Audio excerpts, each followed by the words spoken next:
Olá, povo do Rio de Janeiro. Estamos aqui no podcast Fala Rio, criado para você, para ouvir você, para falar dos problemas que lhe afligem, para discutir com você os problemas que lhe afligem. Eu sou Milton Rangel e o meu entrevistado de hoje é o Dr. Everton Leão. O Dr. Everton Leão é morador de Nova Iguaçu, advogado criminalista e especialista em direitos autorais, além de atuar na área de contratos artísticos. Seja bem-vindo, doutor Everton. Ô, senhor deputado, muito obrigado pelo convite, tá? É uma imensa honra estar aqui com vocês hoje, debatendo um assunto tão importante para a nossa cidade, para o nosso estado, tá? Vai ser um bate-papo bem tranquilo e vamos lá. Nós estamos iniciando essa nossa conversa, né, com uma situação que deixou todos nós chateados, entristecidos, que foi a operação na Vila Cruzeiro. E chateados e entristecidos que foram 24 pessoas que faleceram, que morreram, que perderam a vida. Foram 24 indivíduos, cidadãos ou não, que perderam a vida. Então, isso sempre nos deixa triste. Mas, por outro lado, doutor, a gente percebe que existe também um avanço da segurança pública. Os números da segurança pública no Rio de Janeiro evoluíram muito para melhor. Apesar de todo aquele discurso que a gente já conhece, né? Que só sabe ir para o embate, só sabe matar. Mas essas pessoas que fazem esse discurso gostam de subir morro para cheirar cocaína. E não para tratar com morador, para tratar com as pessoas que realmente moram lá, que realmente ficam ilhados e ficam sob a égide do traficante, né? Que ficam vendidos para o traficante porque não tem ninguém que os defenda. Então, quando existe esse embate, a gente lamenta pelas vidas perdidas, mas a gente fica feliz de ter liberado muita gente de poder ir para o seu trabalho, de poder ir para a sua escola durante os outros dias. E os números têm mostrado que existe uma redução da criminalidade, não é isso? Mas é um tema um pouco quanto complexo da gente abordar, por conta da situação do seguinte: a gente tem hoje a redução, né, do número de letalidade, do embate diretamente ali do número de mortes, porém, quem hoje sente isso de fato, né? Porque a gente vê os números apontando para essa redução, tá? Mas a população, o trabalhador de fato, ele sente essa sensação de segurança a que querem empurrar pra gente, a que querem demonstrar através de números, né? A gente não tem uma segurança hoje de estar andando aqui, a gente está aqui no centro do Rio. Será que hoje, às 18 horas, daqui a pouquinho, o senhor se sente seguro de estar mexendo no seu aparelho de telefone aqui andando pela Rua do Catete? Então, os números não refletem muito a verdade, ou a gente não sente muito essa redução da criminalidade na nossa cidade do Rio de Janeiro. Pelo contrário, a gente sente uma sensação de extrema insegurança, verdade, embora os números demonstrem a redução de abordagem, de letalidade, de morte, de crimes seguidos de morte, né? Do propriamente a aplicação do artigo 121 ali, que é a morte de fato, né? O homicídio. Então, a gente deveria hoje observar como que é aplicado, né, a política de segurança pública no Rio de Janeiro. Hoje a gente tem um posicionamento do governo diretamente para o embate, né, e com a intenção, acredito eu, de demonstrar números diretos e não de ressocializar, de educar, de realmente fazer um serviço social para que a gente sinta essa sensação de segurança e não apenas seja números. A gente está cansado de números, né, senhor Milton? Exatamente. Esses números, e a gente não sabe como eles são produzidos também. Mas a gente tem que confiar na versão oficial, né? Mas eu tenho um episódio para contar para o senhor. Há 2 semanas atrás, eu tive um episódio dentro de casa. A minha esposa foi levar o meu menorzinho para natação e estava chegando na natação Ipanema. Estou falando de bairro de Ipanema. Estamos falando da Zona Sul, né? Exatamente. Tem uma aparência de maior segurança. Que, teoricamente, né, a segurança é total, é muito forte. E a gente já teve essa sensação de segurança andando pelas ruas de Ipanema, Leblon, Lagoa. A sensação de segurança sempre foi muito forte. Essa semana, isso que eu estou falando, há 2 semanas atrás, há 1 semana e meia atrás, mais ou menos, ela estava levando o meu filho pequeno para natação, para aula de natação. E foi, na hora que chegou na porta da academia de natação, o telefone tocou. O celular dela tocou, ela deixou o garoto entrar e ficou do lado de fora falando ao telefone. nesse desdobramento, quando ela atendeu o telefone, veio um bandido de moto, passou por ela, viu ela no telefone, voltou, o cara sozinho, voltou e botou como se simulasse a mão na cintura, né? Simular ali saque de uma arma e tudo mais. E tomou o celular dela, veio tomar o celular dela. Ela teve uma reação que a gente não recomenda para ninguém, essa reação que ela teve. Ela jogou o telefone para longe e o bandido foi lá atrás do telefone dela, pegou o telefone, colocou no colo dele, entre o colo dele e a moto, e o resultado disso, ela foi lá e tomou dele. A gente não recomenda isso para ninguém. A gente não fala isso para ninguém, porque realmente a sorte que ela gritou muito e ele ficou assustado com os gritos e as pessoas que vieram para a porta e ele deu no pé.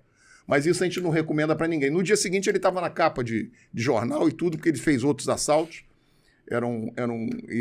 Isso foi muito marcado, porque ele estava com aquela camisa do Flamengo, aquela camisa que eu particularmente não gosto muito, mas isso não vem ao caso, não vem ao caso. Essa questão futebolística, Fla-Flu, a gente vai decidir semana que vem, no domingo, mas é a violência chegando na tua casa. E aí é outro fator importante de destacar, porque hoje, quais são os crimes mais comuns, né, que a gente tem na cidade do Rio de Janeiro? É literalmente o furto e o roubo e o latrocínio, né? A gente tem o pequeno furto, que é o que aconteceu com a sua esposa, a gente tem propriamente ali o assalto diretamente ali, que é o roubo, né, que é a mão armada, que tem a violência, e a gente tem o latrocínio, que é o roubo seguido de morte. E quando a gente vê os índices que foram aplicados de números de redução, a gente vê muita redução o quê? De embate, de mortes, certo? E esse não é o problema principal da cidade do Rio. Esse não é o problema principal, né? Embora a gente já tenha tido índices muito altos de homicídio na cidade do Rio de Janeiro, o nosso problema crônico aqui... Roubo seguido de morte, roubo seguido de morte... É literalmente 155, o furto. Esse é o maior problema. E esse é um problema que a gente vê desde a Zona Sul à Zona Oeste, até a Baixada Fluminense, que é onde eu resido, né? Qual é o maior índice de aplicabilidade de crimes? 155, furto. Seguido de 157, e aí sim, propriamente, o latrocínio. Traduzindo isso pro pessoal, 155, 157... Então vamos lá, 155, né? Ele é o furto. É o furto diretamente. É a subtração de coisa alheia, sem aplicação da violência. Né? A gente tem alguns desdobramentos do artigo 5, que é as qualificadoras, né? E 157 é o roubo, né? Aí esse sim, tem um emprego de violência. O que muita gente se engana é que esse emprego de violência seja propriamente a arma. Seja a arma, e não, né? E a gente tem o latrocínio, que é a aplicação da violência seguido de morte, né? Porque... para ele alcançar o resultado final, ele aplica a morte. É o que poderia ter acontecido com a sua esposa. Exatamente. Pela reação dela, ele com a intenção de ser bem-sucedido naquela situação, se tivesse armado, com raiva, e aí sim seria o latrocínio seguido de morte diretamente. Entende? Então, mas voltando aqui, o que eu quero chamar a atenção? Eu quero chamar a atenção é o seguinte, que hoje a gente precisa discutir na cidade do Rio de Janeiro exatamente a redução do furto e do roubo. Do furto, do roubo e do latrocínio. Não do homicídio diretamente. A gente nunca, eu acredito, né? Que a gente nunca tenha tido um número exacerbado de homicídio na cidade do Rio de Janeiro. Se você for nos presídios, né? Nos presídios, no sistema carcerário, o maior índice de presos ali, que se diga de passagem preventivos, tá? Sem julgamento, isso aí é um outro problema que a gente tem. Isso é uma outra questão. Uma outra questão. Mas você vai ver lá, é sempre um 55, um 57. 15557. Furto e roubo, furto e roubo, furto e roubo. E qual é a política pública de segurança hoje que a gente aplica no Rio de Janeiro para redução exatamente do furto e do roubo? Eu não consigo ver uma... Não, eu diria que a que mais aparece, a que mais produz resultados, e eu tive a oportunidade de falar sobre isso quando era deputado, tive a oportunidade até de homenageá-los, porque na época só tínhamos a Lagoa, o Meier, o Aterro e o Centro, que era o Segurança Presente. Hoje a gente tem o Segurança Presente espalhado... Inclusive na Baixada Fluminense. Em Niterói você tem também. O povo de Niterói está muito satisfeito com o Segurança Presente, por conta da atuação deles. Mas o Segurança Presente ele não consegue tomar conta nem de um município. Ele não consegue, eu não consigo dizer que o segurança presente de Nova Iguaçu está atendendo o município de Nova Iguaçu, não. E, salvo engano, também o serviço não é 24 horas, né? Não, em alguns lugares são 24 horas, alguns lugares. Porque isso depende do poder público. E o poder público municipal não quer arcar com esse custo, que é um custo do Estado. Então está se repassando para os municípios a despesa que não é dele. Claro que o prefeito quer ficar bem, o prefeito quer agradar a sua população, quer dar segurança à sua população, mas o prefeito não pode arcar com um custo que não é dele. Esse custo é do... a segurança pública estadual é competência do Estado. Do governo do Estado. É competência e está nos orçamentos do governo do Estado. Tanto a Polícia Civil quanto a Polícia Militar, que devem ser melhor tratadas pelo poder público, que não são. Tem que ter maior incentivo, porque hoje tudo que a gente vê acontecendo no Rio de Janeiro, como por exemplo agora essa questão das mortes das pessoas aí, quiseram atribuir uma bala perdida, sempre querem atribuir a culpa à PM. A PM, ela entra tomando tiro. Ela, quando entra numa comunidade para buscar um preso, para buscar um bandido que está foragido, ela entra tomando tiro. Não consegue cumprir. Essa é a realidade. Exatamente. Ela só consegue cumprir quando tem uma grande operação. Exatamente. Quando existe uma grande operação. As pessoas... Tem mais, doutor. A gente cansa de ouvir pessoas que querem se esconder do oficial de justiça para não receber uma intimação, do Ministério Público do Trabalho, do Ministério Público Estadual. As pessoas querem fugir, vão para onde? Para dentro das comunidades. Para dentro da comunidade. Porque ali eles têm uma neutralidade, ali eles têm uma proteção, que não é uma proteção, que é uma violência contra ele. Mas ali eles sabem que a autoridade não vai. Mas a gente tem um problema institucional, na verdade. Porque, doutor Milton, para pensar que a gente tem hoje, né, uma polícia ostensiva e uma polícia investigativa, né, que é a polícia judiciária e a polícia civil, né, com um aparato de operação baixo, com um nível de instrução baixo, com todo o respeito aos nossos policiais militares, nossos policiais civis, que executam, dentro das suas limitações, um excelente serviço. Mas houve-se, num passado recente, né, casos de você chegar numa delegacia, eles não registrarem um RO porque não tinha papel para imprimir o RO, Isso. Né? Então a gente sabe do tamanho da violência que a gente tem no Rio, a gente sabe do nosso poder de segurança público e, como o senhor falou, não tem um investimento, não tem um preparo. Vamos falar especificamente da Polícia Militar. Muito se diz que a polícia é corrupta. Eu não acredito que a polícia em si... A polícia, a instituição, não. A instituição, não. E também não acredito também, como se querem pregar, que 80%, 90% dos policiais militares são corruptos. Não! Ninguém passa num concurso, entra dentro de uma instituição para ser corrupto. Entendeu? Não acredito que você faça um concurso público já com o intuito de ser uma pessoa corrupta, uma pessoa que não vai, né, servir e proteger, que é o lema da polícia militar. É a mesma coisa do delegado, é a mesma coisa do policial civil. Nós estamos vendo aí, essas 2, 3 semanas aí, alguns delegados sendo presos. Envolvido com jogo do bicho, principalmente. Envolvido com traficante, envolvido com ladrão de carga. A gente já ouve falar isso há muito tempo. E cadê? Há muitos anos. Agora, daí é você falar que todo delegado é corrupto? Não. Daí é você falar que a instituição Polícia Civil está podre? Não existe. Não existe. A instituição tem que ser preservada disso tudo. Tira-se o câncer, estipa-se o câncer, mas mantém-se a instituição. É o caso da PM. A PM tem coronéis, tem soldados, tem cabos, tem capitões, que são de excelente padrão, que são pessoas que honram a farda que vestem. A mesma coisa existe na Polícia Civil. Então nós não podemos generalizar isso. Como é que funciona o segurança presente e não funciona a PM? Ora, falta alguma coisa...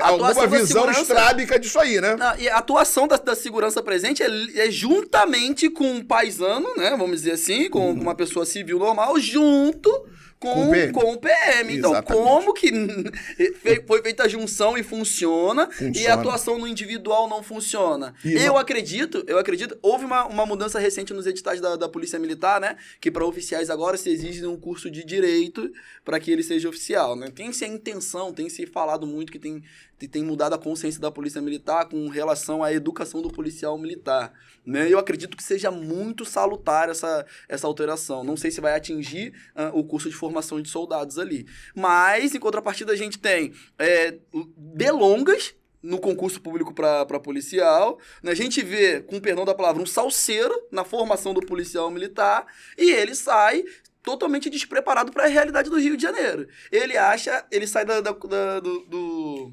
Cefap, achando que vai servir e proteger, mas ele não acredita que ele vai sofrer uma emboscada, que ele vai estar num local onde ele vai ser, né, alvejado. Ele não acredita que a população hoje não, entre aspas, não vamos generalizar, tem alguns que veem com maus olhos o policial militar, que a gente até entende, porque se você pensar da lógica do morador de comunidade que está acostumado, né, com o atuante ali, com o traficante ali, né, que muitas das vezes é um parente, muitas das vezes é um amigo, muitas vezes cresceu junto, e ele vê essa falsa segurança do traficante ali com a população, ele vai achar estranho a entrada do poder público.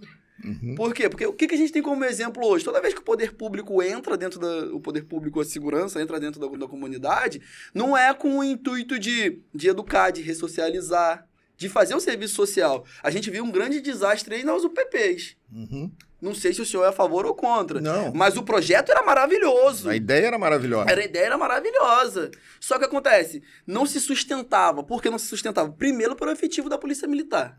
A gente houve um concurso em 2010... que houve gente entrando até, salvo engano, 2015. A gente houve um concurso de 2015 e começaram a entrar no passado.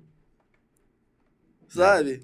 Essa questão da UPP é um enfoque bastante interessante de tocar, porque além dessa questão do efetivo, né, que você, para fazer UPP em tudo que é comunidade dominada pelo tráfico, você teria que ter um efetivo 3 vezes maior do que o efetivo da PM, da época, né?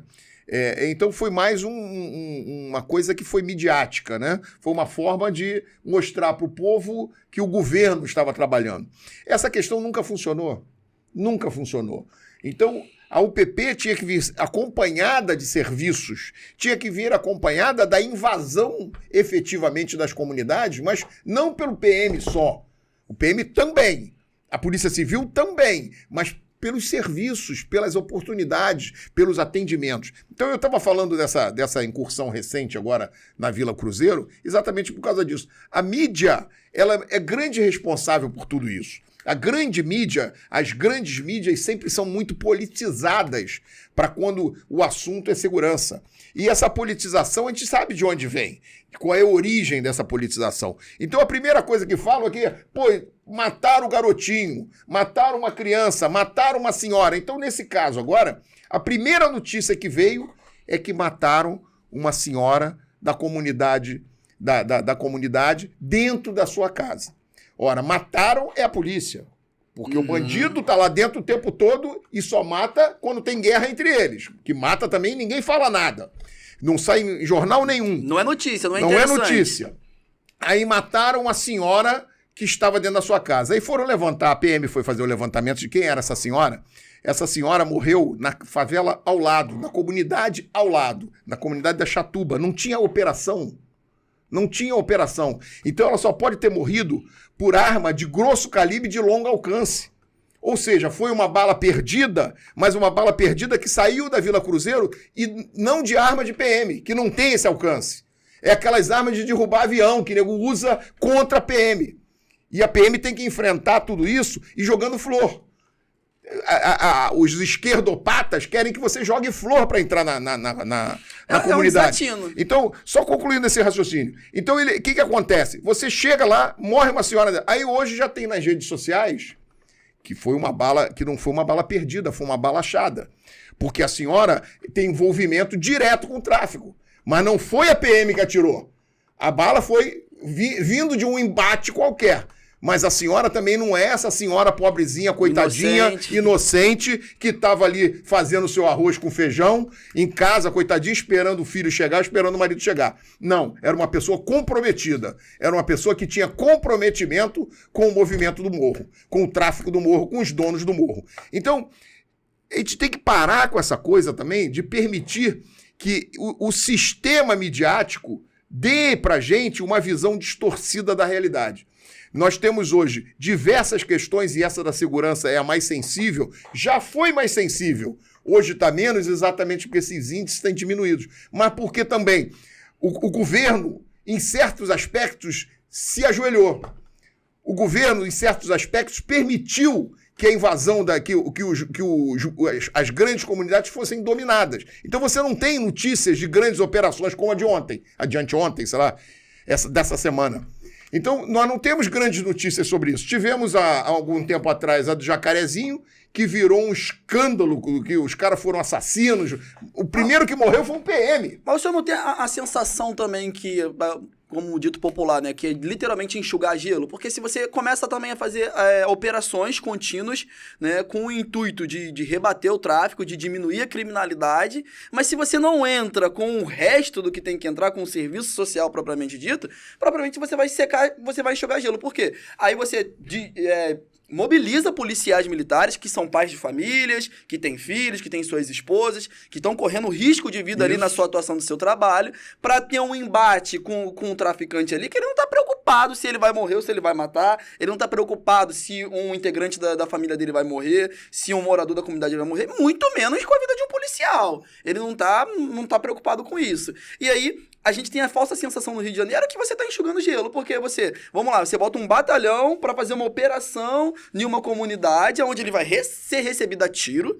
Não tem essa conversa. Não. Não tem. Vai ser recebido a tiro com risco direto de morte, de sua vida ser ceifada, e a troco de quê? Porque ele entrou, operação de 3 horas, 4, 6, 12 horas, depois ele vai sair, não vai permanecer na favela. E o tráfico continua dominando aquela região ali. Então a gente tem a sensação que você está enxugando gelo.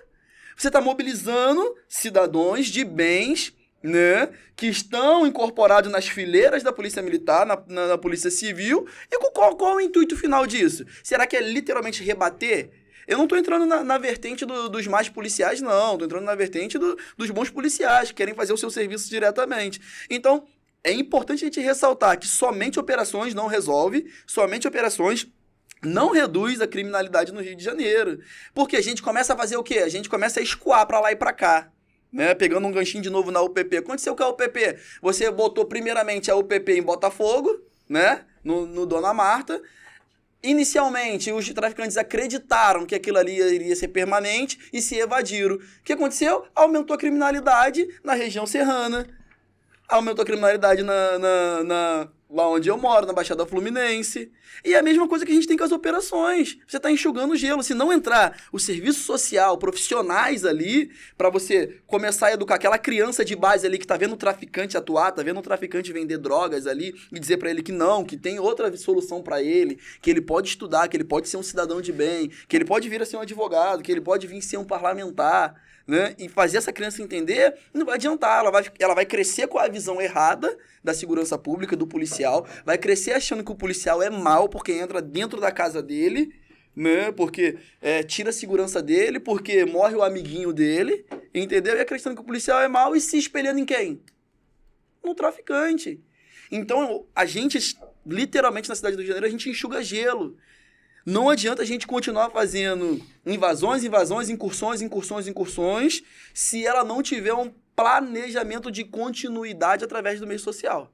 Eu estou aqui, essa conversa muito gostosa, conversando aqui com o doutor Everton Leão, que é um especialista na área de segurança, é um conhecedor da área de segurança, não chamaria de especialista, um conhecedor, porque trabalha nesse ramo.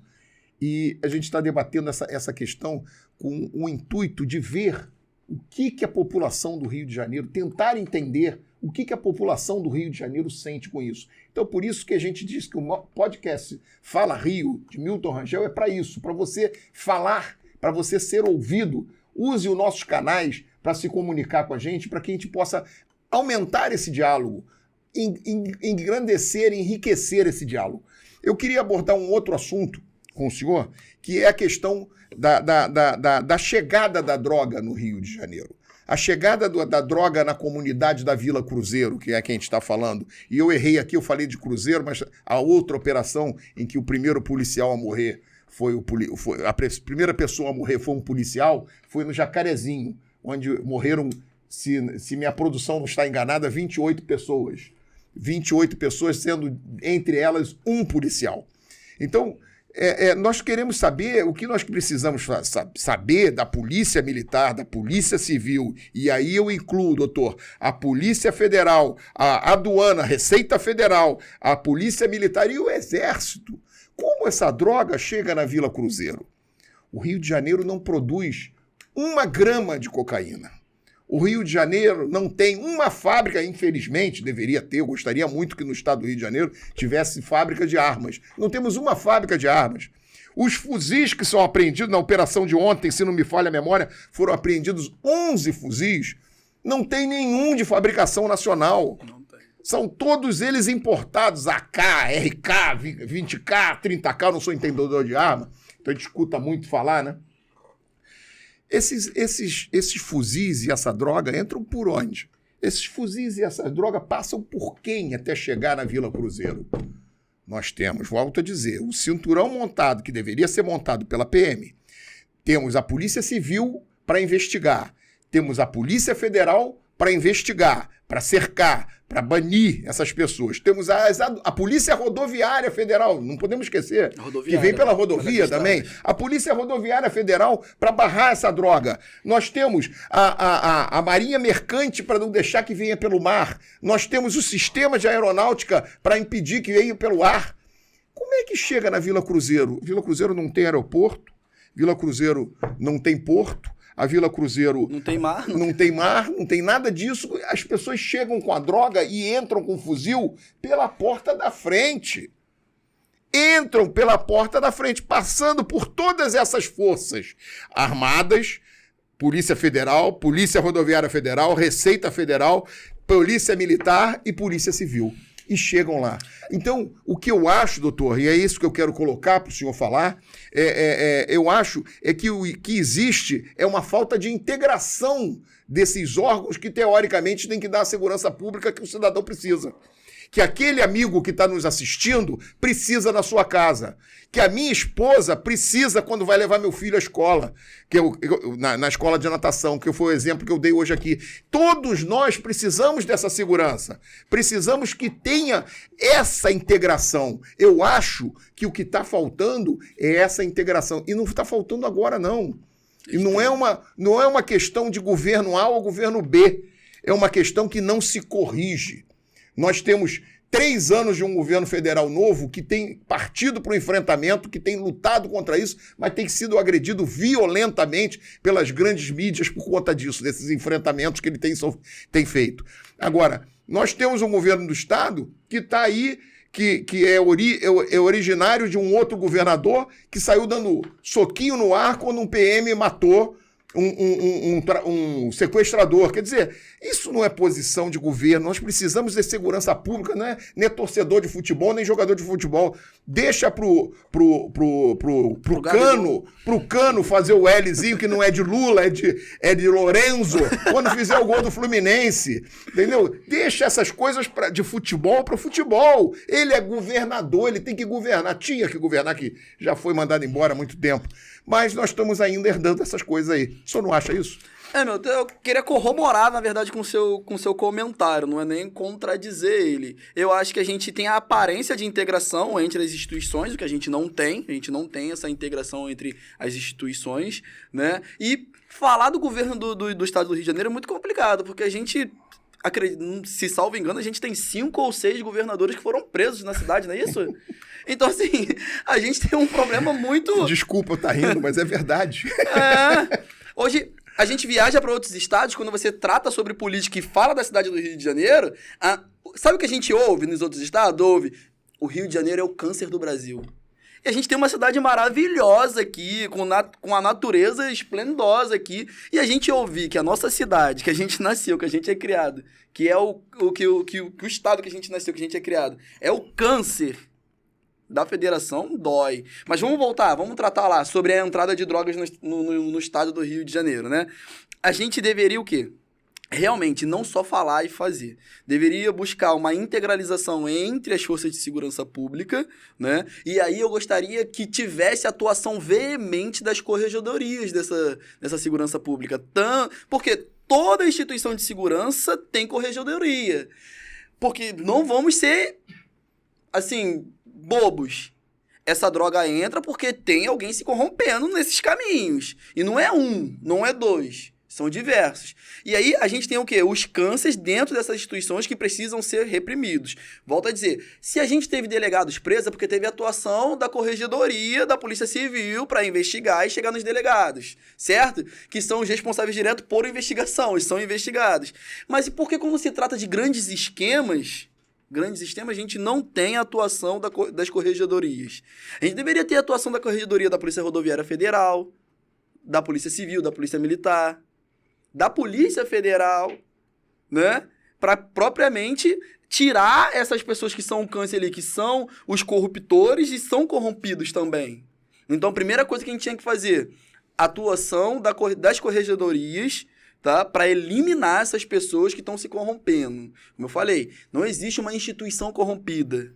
Existe, né, as laranjas podres dentro dessas instituições. E aí, propriamente do Rio de Janeiro, acredita-se que se chega droga pelo ar, pelo mar e por terra. Primeiro, vamos integralizar. Se é por terra propriamente dito, a gente tem que chamar a Polícia Militar e a Polícia Rodoviária Federal para eles conversarem entre si. Como que a gente vai fazer esse cordão? Como que a gente vai fazer esse embate? Usar a inteligência. Tanto a Polícia Rodoviária Federal quanto a Polícia Militar tem serviço de inteligência. Não vê como óbvio a criação de um centro de operações? Isso é uma questão óbvia só para mim? Será que eu estou tentando ser especialista demais num assunto que eu não domino? Porque para mim essa integração cabe em qualquer estado da federação. É necessária em qualquer estado da federação. Se o Rio de Janeiro é visto como esse câncer, né? Que, para mim, o Rio de Janeiro é lindo, continua lindo. Cidade maravilhosa. Eu gosto muito de usar uma frase de Tom Jobim: eu não moro no Rio de Janeiro, eu namoro o Rio de Janeiro. E o Rio de Janeiro, para mim, não pode ser tratado como um câncer. Se essas pessoas lá de fora que estão vendo o Rio de Janeiro, vamos ajudar a curar o câncer? Vamos fazer uma quimioterapia? Vamos colocar o Rio de Janeiro para sair desse gueto, tirar a população de determinadas localidades do Rio de Janeiro que estão de joelhos diante do tráfico, que elas tenham respeito do poder público, que elas tenham dignidade dada pelo poder público e não ter que se submeter ao tráfico e até à milícia, né?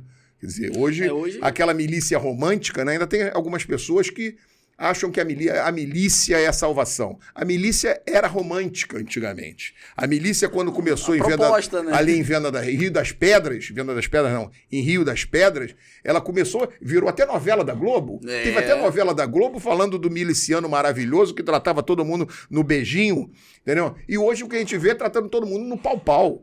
É tão violenta quanto o tráfico. E a gente teve um grande exemplo, né? Que foi os filmes aí, agora, salvo engano, Tropa de Elite, né? Que mostrou a realidade. Então, e hoje eu acredito que o estado do Rio de Janeiro é o único estado que possui 6 facções diferentes, porque até a milícia rachou. São 2 milícias no estado do Rio de Janeiro. Então, assim, a gente vê que o problema é grande, mas que ele tem solução. Tem, com certeza. E eu acho que essa integração da polícia, eu acho que é uma das soluções. A segurança presente é importantíssimo, principalmente para os bairros, principalmente para os municípios, para as questões municipais. E por que não a integração entre o governo do estado e as prefeituras e os municípios também? Porque eles ficam jogando atribuições um no outro.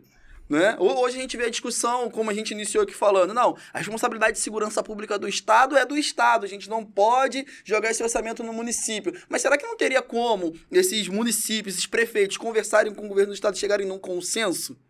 Porque é de interesse mútuo de todos que se tenha segurança pública. É interesse mútuo de todos que a sua filha possa ir para o colégio de natação sem ser, né, violentada com assalto, sem ficar traumatizada, ter que fazer um tratamento psicológico porque viu a mãe sendo assaltada. Graças a Deus, só a mãe que tem que fazer o tratamento, porque a criança não viu o episódio. Ainda bem. Graças a Deus. Mas se tivesse vindo, poderia causar um trauma. Com certeza. Então, assim, e aí, tamo lá, a gente tem os pilares da Constituição, e um dos pilares da Constituição, dentro do direito fundamental, é a segurança. E cadê essa segurança? Cadê essa segurança? É isso mesmo. Pois então, estamos aqui batendo esse papo gostoso, mas a hora está chegando, o tempo está avançando, e eu queria só pedir a vocês que levem essa mensagem para os seus amigos, levem essa mensagem para os seus familiares, espalhem essa mensagem, porque a questão da segurança é uma questão que nós temos que debater, que nós temos que discutir, que nós temos que polemizar, sim. Porque para com essa história de querer colocar a PM, a Polícia Civil, todas as polícias, todas as forças de segurança como culpado, como responsável por esse estado de coisas. Não, todos nós somos responsáveis. Todos nós nos submetemos a coisa que não precisamos submeter.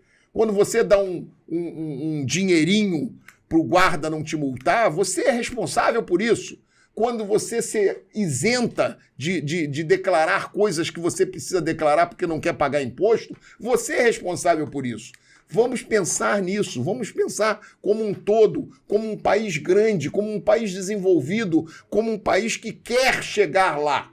Porque com essa insegurança, o Rio de Janeiro só tem a perder. Nós estamos falando do Rio de Janeiro, mas a insegurança existe quase que no país inteiro, no mesmo tamanho. Antigamente se falava, né, que no interior você não tem assalto. Hoje se assalta bancos no interior, se assalta carro forte, para carro forte no meio das cidades, das pequenas cidades do interior. Centro-Oeste, hoje você tem atuação. Então, vamos parar com esse discurso de que a responsabilidade pela segurança são dos órgãos de segurança. Sim, eles têm a principal função, mas a primeira função é de prevenir. A primeira função é a prevenção. Se você tem uma prevenção correta, você não tem mais o que se preocupar. Para fechar nosso enriquecido debate aqui, que eu agradeço muito a sua participação, eu queria colocar para o senhor fazer as suas considerações finais. Senhor Milton, desde já eu gostaria de agradecer o convite. Foi um papo muito gostoso, muito satisfatório aqui que a gente teve sobre pontos importantes da nossa cidade. E dizer que a cidade do Rio de Janeiro o estado do Rio de Janeiro é o estado maravilhoso e que ele vai voltar a ser um estado seguro, onde a gente vai sentir a sensação de segurança. Só depende de mim, de você e de todos nós. Com um trabalho em conjunto, com uma boa educação, com o melhoramento das nossas instituições, a gente consegue chegar lá, viu? Muito obrigado aí pelo convite, viu, seu Milton? Eu sou o Milton Rangel, tive o prazer de entrevistar aqui o doutor Everton Leão e estamos aqui toda semana para discutir um tema que é do seu interesse. Fale com a gente, entre em contato com a gente, fale o que você quer falar com a gente, o que você quer ver a gente discutindo aqui. Estamos à sua disposição e esperamos poder contar com vocês. Fiquem com Deus, Deus abençoe a todos e lembre-se de uma coisa, é desse jeito.